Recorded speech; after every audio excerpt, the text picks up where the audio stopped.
Hi viewers, welcome back to early years. ஒரு long break அப்புறம் early இயர்ஸில் உங்கள் எல்லோருடையும் கனெக்ட் ஆகிறதுல எனக்கு ரொம்ப சந்தோஷம். ஒரு சில ரீசன்ஸ்னால ஏர்லி இயர்ஸை தொடர முடியாமல் போயிடுச்சு. ஸோ என்ன தான் வேறு விஷயங்களில் ஃபோக்கஸ் பண்ணிட்டு இருந்தாலும் என்னோடய அட்டென்ஷன் திரும்ப திரும்ப குழந்தைகள், பேரண்டிங், அப்புறம் இந்த புக் ரீடிங் இது எல்லாத்துக்கு மேலே தான் திருப்பி வந்துகிட்டே இருக்குது. ஸோ ஐ தாட் ஏர்லி இயர்ஸை நம்ம ரெஸ்யூம் பண்ணணும் அப்படின்னு. ஸோ ஏர்லி இயர்ஸை ஆல்ரெடி பார்த்தவங்களுக்கு தெரிஞ்சிருக்கும் என்ன மாதிரி வீடியோஸ் இதில் நம்ம பார்ப்போன்னு. Anything related to children, child development, parenting, அவங்களுக்கு ரிலேட்டடான யூஸ்ஃபுல் இன்ஃபர்மேஷன் நான் உங்களோட ஏர்லி இயர்ஸில் ஷேர் பண்ணுவேன். கண்டிப்பாக பேரண்ட்ஸ்க்கோ இல்லை any other adults who deal with young children இதில் வர இன்ஃபர்மேஷன் உங்களுக்கு யூஸ்ஃபுல்லாக இருக்கும். ஸோ அதே மாதிரி உங்களுக்கு ஏதாவது பர்டிகுலர் டாபிக் இருந்து அதை பற்றி நம்ம பேசணும் அப்படின்னு நினச்சிங்கன்னா கமெண்ட் செக்ஷனில் மென்ஷன் பண்ணுங்கள். அதுக்கான வீடியோஸை நான் ரெடி பண்ணுறேன். ஆல்சோ நம்மளோட புக் ரீடிங் செஷன்ஸ் இதில் கண்டினியூ ஆகும். இமியானும் இப்போ வளர்ந்துட்டார்.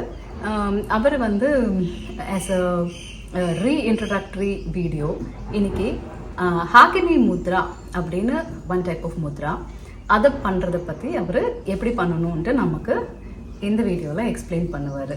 ஸோ அந்த வீடியோ பாருங்கள். அதுக்கு முன்னாடி ஹாக்கினி முத்ரா எதுக்காக பண்ணணும் அப்படின்றத நான் சொல்கிறேன்.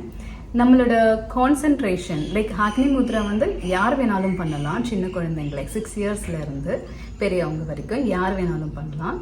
ஸோ அதை பண்ணுற விதம் இந்த மாதிரி எல்லா ஃபிங்கர் டிப்ஸை நம்ம இப்படி ஜாயின் பண்ணிக்கணும்.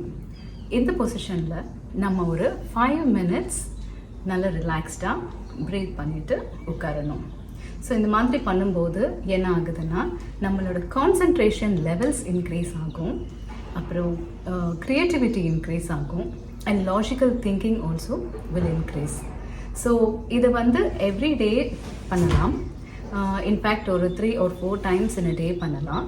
இதை நீங்கள் தொடர்ந்து பண்ணிகிட்டே இருந்தீங்கன்னா உங்களோட ஸ்ட்ரெஸ் லெவல்ஸ், ஃபெட்டிக் இது எல்லாமே கூட சால்வ் ஆகிறதுக்கு வாய்ப்புகள் அதிகம்.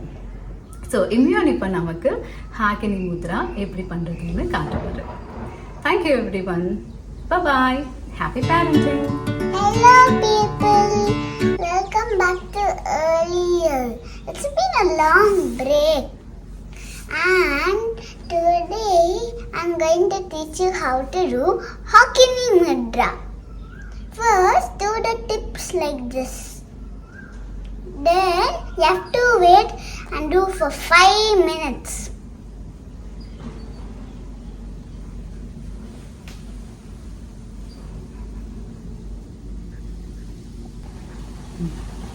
If you do this every day, you will become a genius.